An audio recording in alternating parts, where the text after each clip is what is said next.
Hi, everyone. I'm Lindsay Gleason. I'm the Assistant Director here at the Community Foundation of the New River Valley. And I help manage the Give Local NRV Giving Day. And today I'm going to share some fundraising tips down. So these numbers I wanted to share before we get into the fundraising tips to kind of help you think about where you might set a goal and see what others have done in the past. So last year we had 115 organizations register. 106 of those organizations received donations. 50 raised $2,000 or more. 42 of those organizations had 25 or more donations. And then looking at the average raised, so I'm including the average and the median here because I think probably the median tells you a better story in terms of what most organizations were able to accomplish. The average raise includes everyone from folks who raised $25 all the way to over $100,000. So the average raise with that range in mind was 7,300 and change, and the average number of donations was 38. The median raise, so smack dab in the middle, how much was raised and how many donations. So the median raise was 1,625 and the number of donations was 15. So if you're new to this event or you haven't participated in a while, I would highly recommend setting your goals up more toward the median numbers. Just as a start, getting your donors either used to this event or reminding them of that you used to participate and now you're back. So definitely aim a bit lower when you're setting goals, if this is your first year or if it's been a while. And I'll head into that goal setting piece in just a moment. So the first tip is the most important thing to start off with is set your goals. What are you fundraising for specifically this year? Do you have a new piece of equipment that you want to buy? Are you creating a new program? Do you have a program that is underfunded and you're working on spotlighting it and getting it that awareness and more funds there? Whatever it is, you need to be able to tie your overall fundraising goal to something specific. Even if it's something that you're looking for more of general operating support, you can still tell a compelling story there. If you're trying to keep the lights on in your building and you're trying to, pay your staff, but make sure that people know it's not this amorphous number of we want to raise $5,000 or $10,000. Make sure people understand that there was some thought behind that goal. And again, if this is the first time you participated or if it's been a while, choose a lower fundraising and donor goals. And this is because you're getting your donors and your supporters who haven't given yet but might give. You're getting people used to something new, and they might not be familiar with the Giving Day format. They might not be familiar with Give Local NRV. And so it takes a little bit to sort of train your supporters to expect a fundraiser to be coming along in a certain time of year. So we recommend aiming low with your goals. Maybe choose something between $1,000 and $2,000, and same thing with donor goals. Maybe you have a goal of 15 or 25 people. And I think a common mistake that even people who've participated in a while make will to not have that strategy behind the goals and just pick a number that sounds good, like $5,000 or 10,000. We've seen really high goals like, okay, I need to raise $100,000 for a certain thing. I'll just do that for Give Local. And it's not that that's not doable potentially, but it's not going to be likely if this is the first time that you've participated that you're going to hit that mark.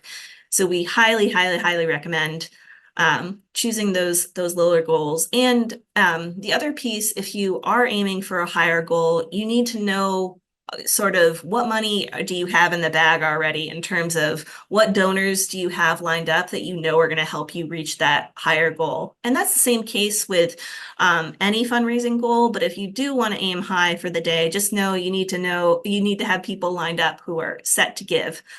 So even before the giving day starts that maybe you're already halfway to your goal. So, but in general, I would choose lower fundraising and donor goals. And then one of the last pieces to consider when you're setting your goals, determine if you want to go after a grant or prize. So do you want to try to have the most unique donors in your category?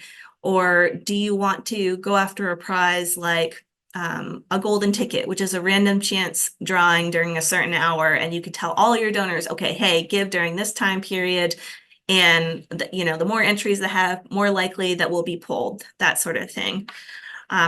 And we will have more information on our grants and prizes soon.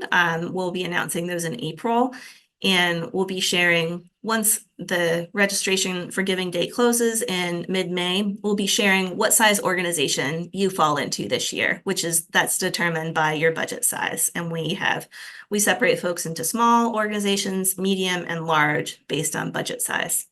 The next tip is develop a list of people to engage in this event. So maybe you're an organization that is small but mighty, and there are many of those in our region who do fantastic work, but maybe you don't have a super robust fundraising plan or donor database. That's okay. You can still see success with this event. So if you're in that place, or in general, I think that this is good advice of people that you want to be making sure that you're reaching out to, whether you don't have much of a fundraising mechanism or you have a really robust one. So think about IDing your top champions. So who might that be? It might be really long volunteers. It might be major donors. It could be former staff members who really engage, your board members, and think about what you want to ask them to do. The number one thing you want to ask them to do, regardless, is let them know that you're participating and ask them to make a gift. But there are other jobs that you can potentially give folks. So an ask to a major donor or to a potential business sponsor could be, do you want to help us create a matching grant? So with a major donor, you might say, you give $500 every year and we're really grateful, but we're wondering if you might want to give $500 during the Giving Day period, because we could set it up as a match. And what that looks like, you can set up a match a few different ways, but one way to do it could be, all right, we have a matching grant of $500, and if everyone chips in and gives $500, the match will unlock, and now we hit $500 with our other supporters, and now we're at $1,000. Or it could be, I will match dollar for dollar up into $500. So there's different ways you can set it up, but it's a compelling way to engage donors. This could also be a way to engage potential business sponsors too. And the match doesn't have to be enormous. Something as low as $200 can be compelling to donors, and then the sky's the limit in terms of the ceiling of how much you would want to go for. But why I think this could be compelling to sponsors is they are seeing that they're chipping in something and the community is helping reach the goal together. So I think that's compelling to have everyone working together on something. You can also have the sponsor logo and name the match after the sponsor, so they're getting publicity that way. And similar with a major donor, I think it's a compelling case.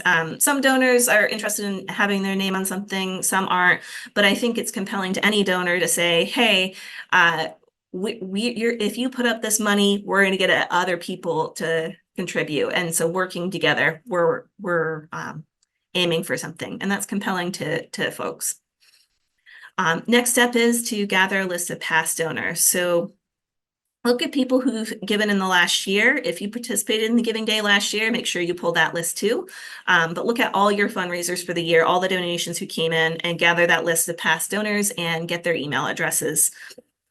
And if you don't have email addresses, you can potentially think about sending out some kind of mailing for Giving Day, but email certainly would be the most efficient way to get to people in terms of not having to spend any money.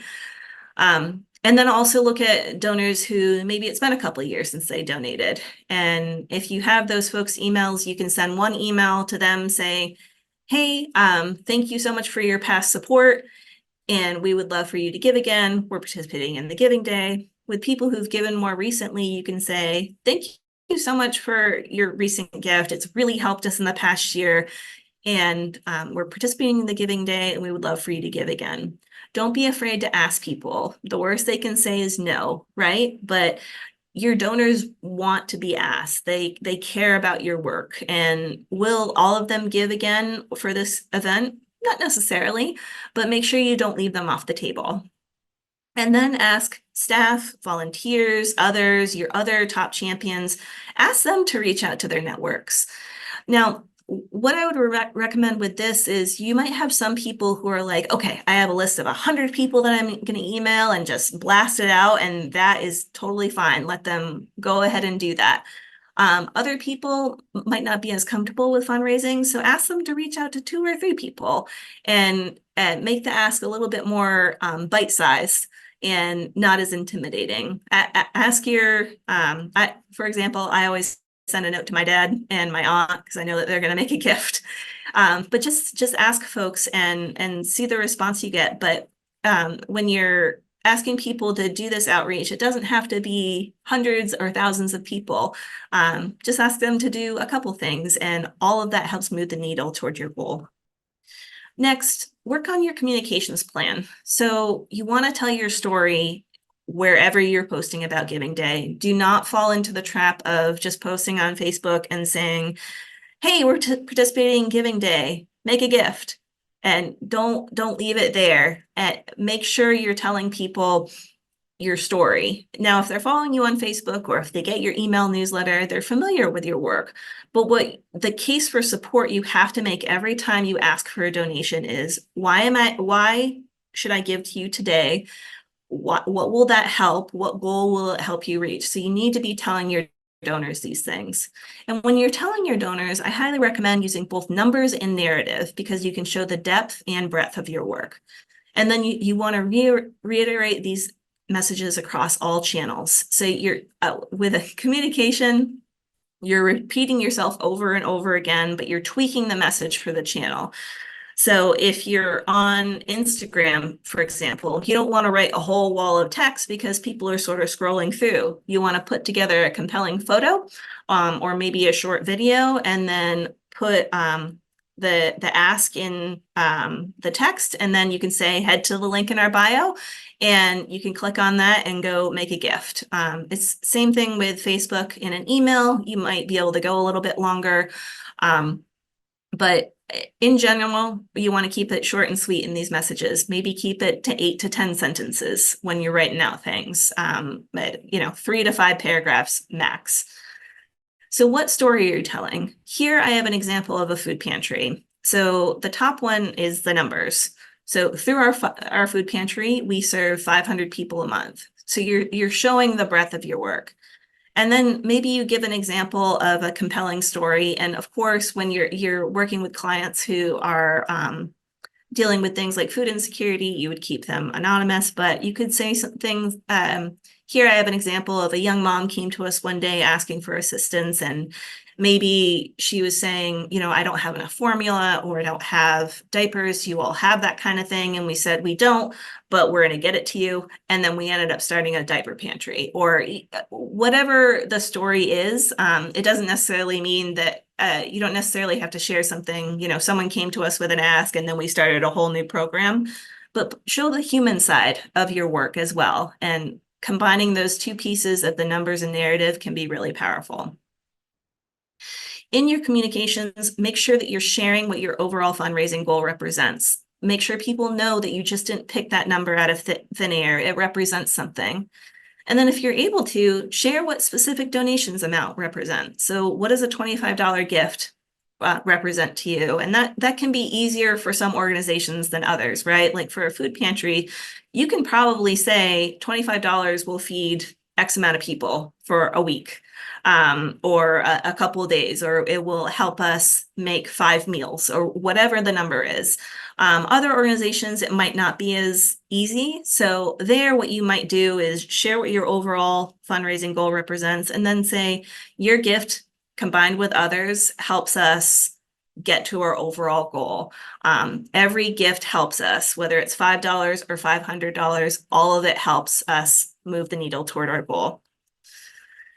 And then with this event, don't feel like you have to reinvent the wheel and create a bunch of new mechanisms and channels where you're reaching out to folks. So identify how you're already communicating with supporters. Do you have an email newsletter? Do you have a website, social media channels? Do you communicate via physical mail, or do you have regular events? And then with any of these things, can you plug in the months leading up to Giving Day, say, save the date, we're participating in Give Local NRV this year.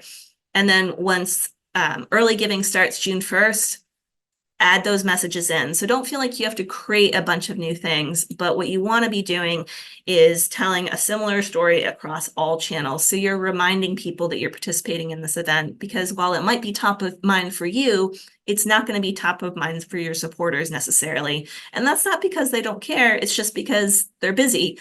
And we all need to be reminded of things that others are doing, particularly when it comes to good work like all of you all are doing. So next, we want you to make sure that you're reaching out to your supporters early and often. So again, let them know that you are participating in the day. Let them know how they can help. Tell them to save the date in the months leading up to the Giving Day or the weeks leading up to the Giving Day, whatever your timeline looks like. And I would suggest at least a month out from early giving. So early May, tell people, hey, save the date.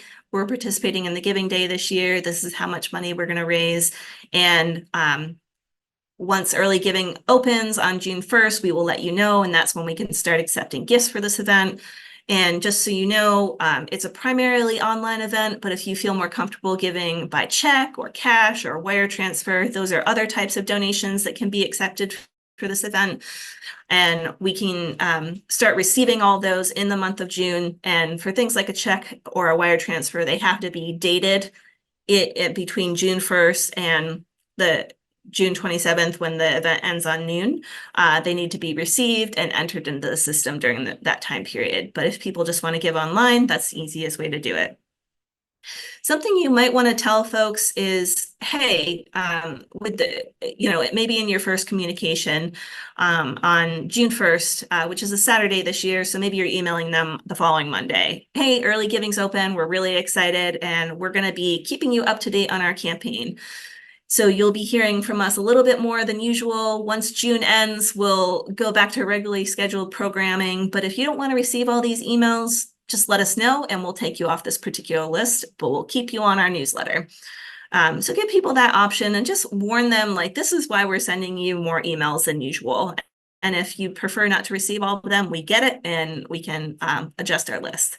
But just make sure that the first time your donors hear from you is not the day of Giving Day or the day before. They need some time to prepare. Your donors might be out of town. Maybe they're sick and they're home with a cold and they're not checking their email. So don't surprise people and don't reach out too late, because people might see the email you send the day before Giving Day, a few days after the Giving Day ends. So you need to make sure that you're emailing people and letting people know ahead of time that you're participating. The next tip is keep your supporters updated and be sure to thank them. Remind supporters of your goals and your communications, and that's one that I'll just keep reiterating. Make sure you're tweaking your message each time to kind of update things in real time. So, for example, the email that you send out June 1 could be, hey, early giving's open. We can start accepting gifts now. As a reminder, we're working on raising $2,000 to help pay for X. And then maybe you send another note mid-June and you're halfway to the Giving Day. Hey, everyone, we've gotten 6 donations so far, and which represents $400. That's a fifth of the way to our goal. Here's what we got left to do. And then share if you hit specific milestones or if you're close to doing so. So maybe on the day of, you say, hey, y'all, we are $300 from our goal. That will take, 6 $50 gifts or 12 $25 gifts. Let's work on getting there. And with this last push. So I have a list here of progress updates to consider, and I already shared a few of them. Don't think that this is necessarily set in stone, like you have to do this, it's the only way to success, or if you do this, it will automatically bring success. These are just examples of things you can potentially do for reaching out to folks, but it's just a reminder of Again, don't email people just one time. Don't post just one time. Make sure that you're keeping it top of mind for folks, because again, people are busy and they might make a mental note to donate. They forget. They see an email from you the next week, right? I gotta donate, or the day of, okay, I really gotta donate now. So make sure you're working to keep it top of mind, folks, and you know your supporters best. So maybe they're not going to want a bunch of emails, and that's totally fine. So figure out ways to, maybe you dial it back to early giving. You send a note, and then maybe the week before giving day, hey, as a reminder, it's next week and this is the progress we've made. And then the day of the giving day, you send a couple updates. And then make sure you're always reporting on results after the event. Don't assume that people will just hear how you did or go back to the website to check on your progress. Make sure that you send out a note, you post on social media and say, this is what we were able to do, and make sure you're thanking your donors early and often. One thing that we like to do at the Community Foundation, we got about, I want to say, between 60 and 70 donations last year.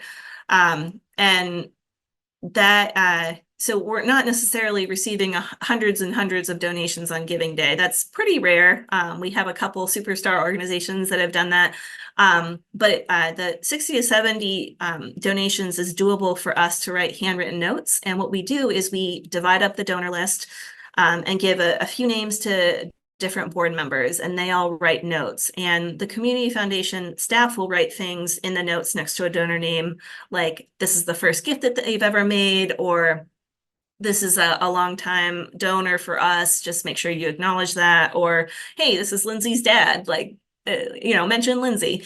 So you personalize those notes. So that's not a must do, but I think it's a really nice way to acknowledge people, to say one more time, we see what you did and we really appreciate it. And if a donor gives online, they'll automatically receive a tax receipt.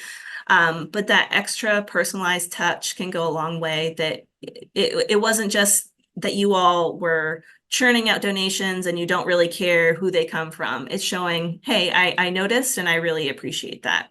It's also something you can do during via email as well. But if you have the time and you can, it's a great way to engage volunteers and supporters in giving them that task to send thank you notes. So I highly, highly recommend doing that. Last tip that I'll share is avoiding some assumptions. So one that's always a bummer for me is when organizations sign up, but they sort of set up their page, but they don't do a lot of outreach. And I think sometimes people assume that just by signing up for the giving day, your organization will automatically receive donations. Sometimes you will have a go-getter kind of donor who will seek you out and make a donation on your giving page, but the vast majority of gifts that you get will be from an ask that you make. So make sure that you don't just set up a page and forget about it. Make sure you're driving people toward that page.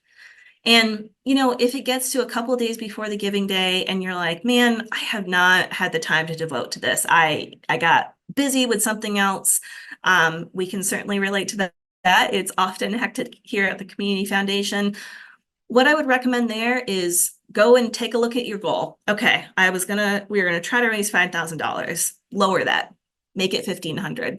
You could do something like, you could send a note out a couple of days before that Monday and say, hey, we're participating. You can make a gift now if you want to. And then send another note on giving day itself saying, it's kicked off. Please support us. This is how much we've been able to raise. So there's still time to do that. But what I would say in general is what you'd probably have to do is just adjust your goal and your expectations, but don't, what I would say is, unless you're so busy, you feel like, okay, I just can't do it this year, which we totally get. But try a few emails and see what happens. It's People are so generous and your supporters want to support you. So spend some time crafting a note, send it out, and then do a couple reminders during the 24-hour period and see how you do. Any money that comes into your organization is meaningful, and you could get lucky. You could have a donor give during an hour where there's the golden ticket random chance drawing and your organization selected. So don't be discouraged if you feel like you weren't able to devote as much time as you would like to. Still just try something. We had an organization last year who sent out one note the day before Giving Day, and they were able to get a bunch of donations. And it was just cool to see because it showed the power of people want to support you. They didn't necessarily hit their fundraising goal, but all that money that came in was used really well by the organization, and all of it mattered and all of it counted. So don't be discouraged if you get to that point. Still send something out. Another assumption is donors don't need to be reminded that we are participating. You know your supporters best, and it can always be tricky with trying to balance with reaching out to people too much or too little. But at minimum, let people know that early giving has begun. Give a reminder mid-month or a week before, hey, it's coming up, and then on the day of, make sure they hear from you at least 2 times during the 24-hour period, and then you're sending out this is what we were able to accomplish after the Giving Day ends. So just make sure that you're reminding people are so busy, they might want to give, but just like, oh, I don't have my credit card with me, or I want to drop off that check and I haven't done it yet. Remind people, they want to support you. And then lastly, one we I think sometimes can get focused on, and I get it. We get focused on it too sometimes. That Giving Days are only about fundraising money. The money you raise is important, but a Giving Day is a fundraising strategy, and it's an opportunity to try out different things. So maybe what you're trying to do with this Giving Day is get in touch with some people who haven't given in a while. Maybe it's been a couple of years, and maybe you want to reach out to that group with a special message. Maybe you're trying to get new supporters. So you've got your team of champions, your board members and volunteers and staff members who are sending out notes to a couple friends and families, and that's how you're trying to get new supporters.